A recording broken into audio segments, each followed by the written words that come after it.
नमस्कार, चाणक्य की पाठशाला डे 7 में आप सभी लोगों का स्वागत है।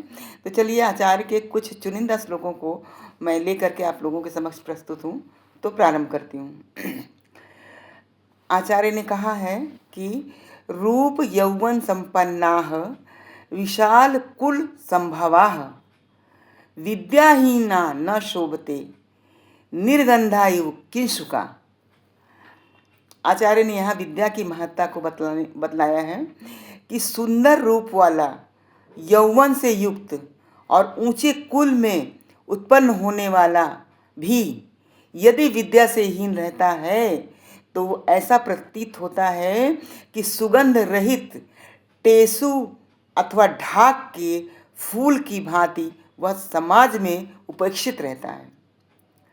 उसको प्रशंसा की प्राप्ति नहीं होती है। वो कितना भी खूबसूरत हो, अगर वो विद्याहीन है तो उसे समाज में मर्यादा नहीं मिलती है, उसे प्रशंसा नहीं मिलती है।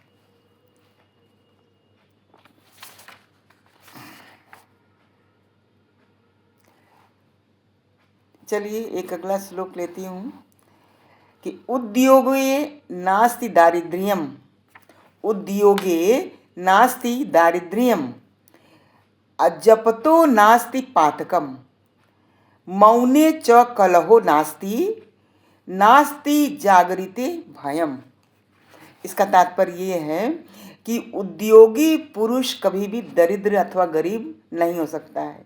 जो व्यक्ति मेहनती है, कामकाजी है, उसके पास दरिद्रता कभी भी फटक नहीं सकती है।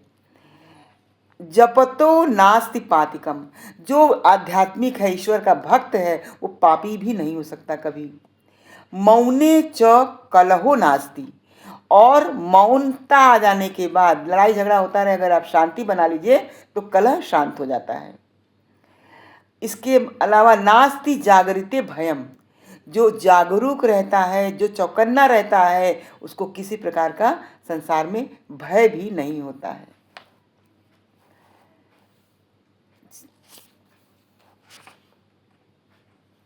चलिए एक श्लोक और ले लेती हूँ। को ही भारः समर्थानाम किम दूर व्यवसायिनाम को विदेशः सविद्यानाम कह परः प्रियवादिनम।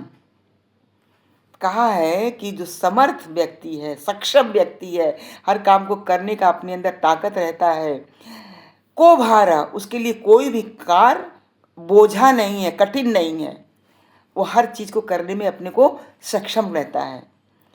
इसके बाद क्या कहा, किम दूरम व्यवसायिनाम, जो व्यवसायी है, जो व्यापार करने वाला व्यक्ति है, उसके लिए कोई चीज़ दूर नहीं है, वो हर जगह जा सकता है। को विदेशः सविद्या नाम, जिसके पास विद्या है, विद्या धन जिसके पास है, उसके लिए विदेश क्या है, परदेश क्या है, कुछ भी नहीं है। सब कुछ वो को स्वदेश ही प्रतीत होता है विद्वान व्यक्ति को।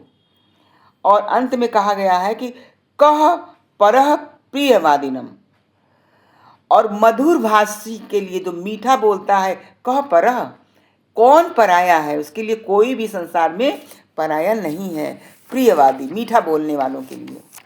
तो चलिए एक श्लोक और भी देखती हूँ। अच्छा ठीक है, एक श्लोक और देखिए। एकेनापि सुवृक्षेण पुष्पितेन सुगंधिना वासितम तद्वनम सर्वम सुपुत्रेण कुलम तथा।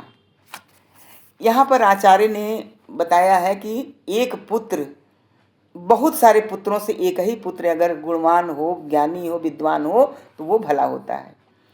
जिस प्रकार सुगंधित फूलों से लदा हुआ एक ही वृक्ष, एकेनापि सुवृक्षेण पुष्पितेन सुगंधिना, सारे वन को सुगंधित कर देता है। एक ही फूल से लदा हुआ वृक्ष जिस प्रकार से पूरे वन को सुगंधित कर देता है, उसी प्रकार से वासितम सर्वम सुपुत्रेण कुलम तथा, एक सुपुत्र यदि हो जाए तो वह पूरे ही कुल को सुगंधित कर देता है, पूरे ही कुल को तार देता है, पूरे कुल के लिए एक सम्मानजनक हो जाता है। तो बहुत पुत्रों से अच्छा, बहुत सारे नालायक पुत्रों से अच्छा है कि एक ही पुत्र हो मगर लायक हो, गुणी हो।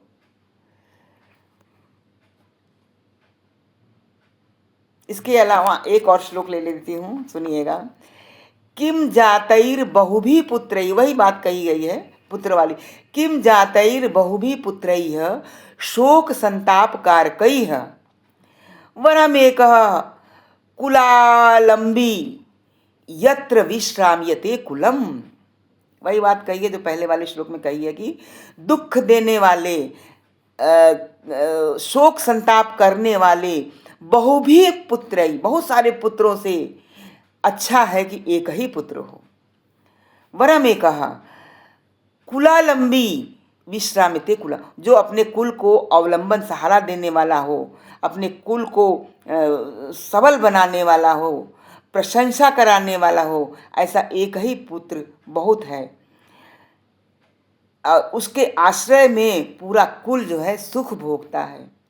यत्र विश्राम्यते कुलम, जहाँ पर कि सारा कुल विश्राम करता है, सुख पाता है, ऐसा एक ही पुत्र उस कुल खानदान के लिए बहुत पुत्रों से भला होता है।